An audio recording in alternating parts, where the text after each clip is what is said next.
Hello सभी छात्रों को मेरा नमस्कार। आज हम आपके लिए बहुत ही महत्वपूर्ण वीडियो को लेकर आए हैं। तो आप देख सकते हैं ये आपका अध्याय 6 और पाठ का नाम है राजनीतिक दल। ठीक है, ये कक्षा 10 के विद्यार्थियों के लिए, और इसमें से आपका इस चैप्टर में से 4 अंक का एक प्रश्न आएगा। तो इसमें मैं आपके लिए प्रश्न और आंसरों को बहुत ही सरल भाषा में मैंने बनाने का प्रयास किया है। तो आइए शुरू करते हैं। इसमें सबसे पहला क्वेश्चन लेते हैं। पहला क्वेश्चन है इसमें, गठबंधन सरकार किसे कहते हैं? यानी गठबंधन सरकार या साझा सरकार एक ही बात होती है। तो इसका आंसर देखिए, किसी एक पार्टी को बहुमत न मिलने पर जब दो या दो से अधिक राजनीतिक पार्टियां मिलकर सरकार बनाती हैं तो उसे गठबंधन सरकार कहते हैं। यानी गठबंधन सरकार या साझा सरकार एक ही बात होती है। क्या होता है, जब किसी एक पार्टी को बहुमत नहीं आता है तब दो या दो से अधिक राजनीतिक पार्टियां मिलकर सरकार बनाती हैं तो उसे ही हम गठबंधन सरकार या साझा सरकार कहते हैं। दूसरा क्वेश्चन है, राजनीतिक दल किसे कहते हैं? तो इसका आंसर देखिए, राजनीतिक दल को लोगों के एक ऐसे संगठित समूह के रूप में समझा जा सकता है जो चुनाव लड़ने और सरकार में राजनीतिक सत्ता हासिल करने के उद्देश्य से काम करते हैं। अगला नेक्स्ट क्वेश्चन देखते हैं। ये क्वेश्चन बहुत इम्पोर्टेंट क्वेश्चन है आपका। इसमें तीसरा क्वेश्चन है आपका, राजनीतिक दलों के प्रमुख कार्य लिखिए। तो इसमें आंसर देखिए, राजनीतिक दलों के प्रमुख कार्य निम्न है। पहला कार्य है इसके, राजनीतिक दल चुनाव लड़ते हैं और बहुमत प्राप्त करने पर सत्ता हासिल करते हैं। सत्ता हासिल करना का मतलब है सरकार बनाना। ठीक है, चुनाव लड़ते हैं और बहुमत जब उनको प्राप्त हो जाता है तो सरकार का निर्माण करते हैं। दूसरा कार्य है इनका, राजनीतिक दल देश के कानून निर्माण में निर्णायक भूमिका निभाते हैं। तीसरा कार्य है, चुनाव हारने वाले राजनीतिक दल सरकार में विपक्ष की भूमिका निभाते हैं। अगला कार्य इनका जनमत निर्माण में राजनीतिक दल महत्वपूर्ण भूमिका निभाते हैं।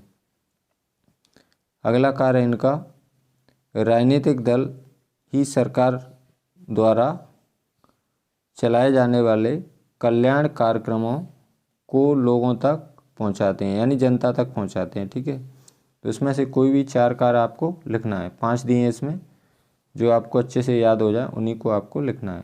नेक्स्ट क्वेश्चन देखते हैं। अगला क्वेश्चन है आपका 4 नंबर का, राजनीतिक दल को राज्य दल की मान्यता कैसे प्राप्त होती है? तो इसका आंसर देखिए, जब कोई पार्टी राज्य विधानसभा के चुनाव में पड़े कुल मतों का 6% या प्रतिशत या उससे अधिक मत माने क्या होता है, वोट हासिल करती है और कम से कम 2 सीटों पर जीत दर्ज करती है तो उसे अपने राज्य के राजनीतिक दल के रूप में मान्यता मिल जाती है। तो ये तो हो गई राज्य दल की मान्यता कैसे मिलती है। अब आते हैं हम अगले क्वेश्चन पर। अगला क्वेश्चन है आपका 5 नंबर का राजनीतिक दल को राष्ट्रीय दल की मान्यता कैसे मिलती है? तो पहले तो हम उसकी पढ़ रहे थे राज्य दल की, अब पढ़ रहे हैं हम राष्ट्रीय दल की। ठीक है, मान्यता कैसे मिलती है? तो देखिए इसका आंसर, जब कोई दल या पार्टी लोकसभा चुनाव में पड़े कुल वोट का अथवा 4 राज्यों के विधानसभा चुनाव में पड़े कुल वोटों का 6% या 6% वोट हासिल करता है या करती है और लोकसभा के चुनाव में कम से कम 4 सीटों पर जीत दर्ज करता है तो उसे राष्ट्रीय राजनीतिक दल की मान्यता प्राप्त हो जाती है। अगला क्वेश्चन है आपका, बहुत इम्पोर्टेंट है ये भी। अगला क्वेश्चन है, आप देखिए 6 नंबर का, भारत में राष्ट्रीय दल कितने हैं, उनके नाम लिखिए। तो आंसर देखिए, भारत में 2019 के अनुसार, ठीक है, 7 राष्ट्रीय स्तर के मान्यता प्राप्त दल हैं। कितने दल हैं? 7। अब इनमें कौन कौन से दल हैं? राष्ट्रीय दल कितने हैं अपने? 7 हैं। पहला है इसमें इंडियन नेशनल कांग्रेस, इसका गठन 1885 में हुआ था। दूसरा है कम्युनिस्ट पार्टी ऑफ इंडिया, इसको कहते हैं CPI, ठीक है, इसका गठन 1925 में हुआ है। तीसरा है communist party of India Marxist, इसको बोलते हैं CPIM, इसका गठन 1964 में हुआ था। अगला है भारतीय जनता पार्टी, पुराने भारतीय जनसंघ को श्यामा प्रसाद मुखर्जी ने 1951 में गठित किया, पुनर्जीवित करके 1980 में यह पार्टी बनी। यानी जो भारतीय जनता पार्टी है तो इसका गठन कब हुआ था? 1980 में हुआ था। अगला पॉइंट है इसमें बहुजन समाज पार्टी, स्वर्गीय काशीराम के नेतृत्व में 1984 में इसका गठन हुआ, ठीक है। अगला राष्ट्रीय दल है आपका ऑल इंडिया तृणमूल कांग्रेस, इसका गठन 1 जनवरी 1998 को हुआ था और इसकी स्थापना ममता बनर्जी ने की थी। अगला राष्ट्रीय राजनीतिक दल है nationalist Congress party. Congress party के विभाजन के बाद 1999 में यह पार्टी बनी, ठीक है। तो ये थे आपके कितने राष्ट्रीय दल, कितने हैं आपके? 7 हैं, ठीक है। अगला क्वेश्चन देखते हैं। अगला क्वेश्चन देखिए, बहुदलीय व्यवस्था किसे कहते हैं? तो इसका आंसर देखिए, जब किसी बहुदलीय व्यवस्था में अनेक पार्टियां चुनाव लड़ने और सत्ता में आने के लिए आपस में हाथ मिला लेती हैं तो इसे गठबंधन या मोर्चा कहा जाता है। जैसे 2004 के संसदीय चुनाव में भारत में ऐसे 3 प्रमुख गठबंधन थे। एक तो है राष्ट्रीय जनतांत्रिक गठबंधन और दूसरा है संयुक्त प्रगतिशील गठबंधन और तीसरा है वाम मोर्चा, ठीक है। अगला नेक्स्ट क्वेश्चन देखते हैं। अगला क्वेश्चन है आपका 8 नंबर का, राजनीतिक दलों के सामने क्या चुनौतियां हैं? तो इसका आंसर देखिए, राजनीतिक दलों के सामने निम्न चुनौतियां हैं। पहली चुनौती है इसमें, पहली चुनौती है पार्टी के भीतर आंतरिक लोकतंत्र का न होना। दूसरी चुनौती है वंशवाद की चुनौती। तीसरी चुनौती है दलों में खासकर चुनाव के समय पैसा और आपराधिक तत्वों को बढ़ती घुसपैठ की है। और चौथी चुनौती है इसमें पार्टियों के बीच विकल्पहीनता की स्थिति की है। तो इसमें कितनी चुनौती है राजनीतिक दलों के सामने? 4 चुनौतियां हैं।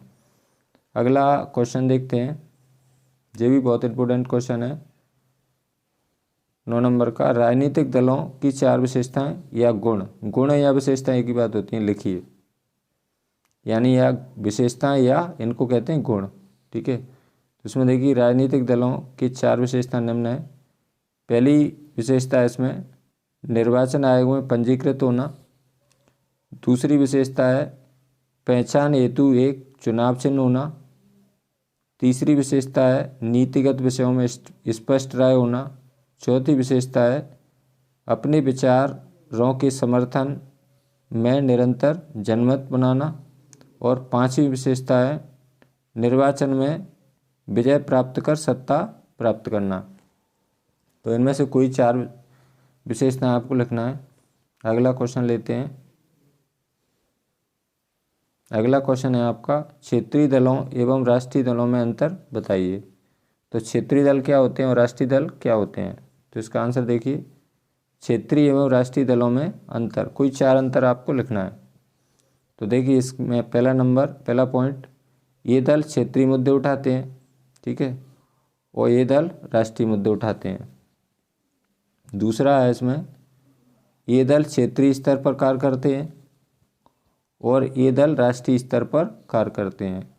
अगला पॉइंट है, क्षेत्रीय दलों में एक व्यक्ति या एक परिवार का प्रभाव दिखाई देता है, जबकि राष्ट्रीय दलों में एक व्यक्ति या एक परिवार का प्रभाव दिखाई देता है, लेकिन सभी दलों में ऐसा नहीं होता। अगला पॉइंट है इसमें, क्षेत्रीय दल राज्य के राजनीतिक दल में पंजीकृत होते हैं, जबकि राष्ट्रीय दल राष्ट्रीय राजनीतिक दल के रूप में पंजीकृत होते हैं। अगला क्वेश्चन देखते हैं। अब इसमें अगला क्वेश्चन है आपका, राजनीतिक दलों को कैसे सुधारा जा सकता है?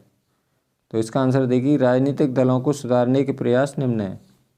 पहला है इसमें पॉइंट, विधायकों और सांसदों को दल बदल रोकने के लिए संविधान में संशोधन किया गया है। दूसरा है इसमें, उच्च न्यायालय ने पैसे और अपराधियों का प्रभाव कम करने के लिए एक आदेश जारी किया है। तीसरा पॉइंट है इसमें, चुनाव आयोग ने एक आदेश के जरिए सभी दलों के लिए सांगठनिक चुनाव कराना और आयकर रिटर्न भरना जरूरी बना दिया है। अगला पॉइंट है इसमें, राजनीतिक दल महिलाओं को एक खास न्यूनतम अनुपात में करीब 1/3 टिकट जरूर दें। अगला क्वेश्चन है आपका 12 नंबर का, क्षेत्रीय दलों की कार्य पद्धति को समझाइए। क्षेत्रीय दल क्या होते हैं? इसका आंसर देखिए, ये दल क्षेत्रीय मुद्दे उठाते हैं। दूसरा पॉइंट है इसमें, ये दल क्षेत्रीय स्तर पर कार्य करते हैं। तीसरा पॉइंट है इसमें, क्षेत्रीय दलों में एक व्यक्ति या एक परिवार का प्रभाव दिखाई देता है। अगला पॉइंट है इसमें, क्षेत्रीय दल राज्य के राजनीतिक दल में पंजीकृत होते हैं। अब इसके बाद में अगला क्वेश्चन है 13 नंबर का क्वेश्चन देखिए, राजनीतिक दल के 3 प्रमुख हिस्से लिखिए। तो राजनीतिक दलों के 3 प्रमुख हिस्से हैं। पहला हिस्सा है इसमें नेता, दूसरा है सक्रिय सदस्य और तीसरा है अनुयायी या समर्थक। अगला क्वेश्चन देखते हैं। अगला क्वेश्चन है, शपथ पत्र किसे कहते हैं? तो शपथ पत्र देखिए, उत्तर देखिए इसमें, किसी अधिकारी को सौंपा गया एक दस्तावेज, इसमें कोई व्यक्ति अपने बारे में निजी सूचनाएं देता है और उसके सही होने के बारे में शपथ उठाता है। इस पर सूचना देने वाले के हस्ताक्षर होते हैं, ठीक है। अगला क्वेश्चन है इसमें, क्वेश्चन नंबर 15, लोकतंत्र में राजनीतिक दलों की भूमिका का वर्णन कीजिए। तो इसमें देखिए पहला पॉइंट है इसमें, उत्तर देखिए, नंबर 1, राजनीतिक दल चुनाव लड़ते हैं। नंबर दूसरा है इसमें, राजनीतिक दल ही सरकार बनाते हैं और चलाते हैं। अगला पॉइंट है इसमें, राजनीतिक दल ही अलग अलग नीतियां और कार्यक्रमों को आगे बढ़ाते हैं। अगला पॉइंट है इसमें, राजनीतिक दल ही सरकार द्वारा चलाए जाने वाले कल्याण कार्यक्रमों को लोगों तक पहुंचाते हैं। यानी जो सरकार की योजना है तो उनको लोगों तक कौन पहुंचाता है? राजनीतिक दल।